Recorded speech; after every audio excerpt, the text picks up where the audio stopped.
In Your Voice, Your Vote coverage tonight, the race for one of California's U.S. Senate seats is heating up ahead of the March 5th primary.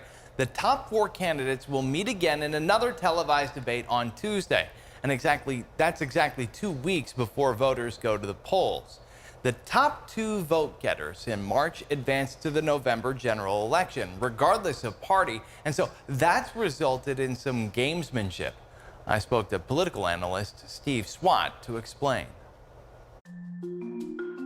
The first time these four candidates met on the debate stage was in January. Has there really been any change in the race since then? Not so much a change in the race, but a change in tactics, and it's really kind of topsy-turvy. Political analyst Steve Swatt says Democratic U.S. Representative Adam Schiff is leading in the polls, followed by Republican former baseball star Steve Garvey.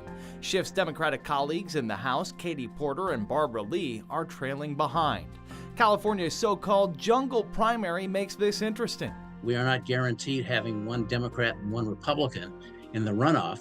It could easily be two Democrats, for example, in the runoff. In other words, the top two candidates advance to the general, regardless of party. Swatt says Schiff's campaign wants to avoid a runoff against a fellow Democrat.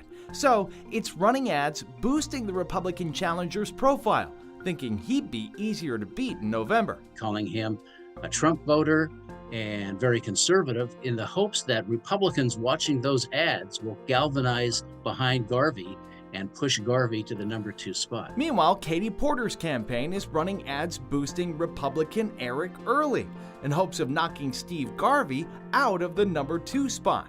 Very interesting shenanigans going on here, but basically it comes down to the fact that Katie Porter right now is trying desperately to become at least second to make that runoff, and Adam Schiff does not want another Democrat in that runoff.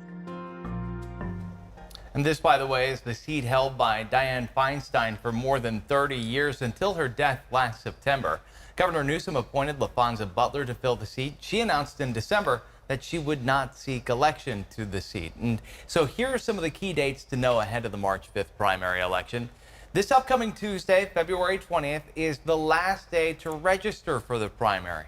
Some vote centers will open for early voting starting Saturday, February 24th. You can find all of this information on abc10.com/election.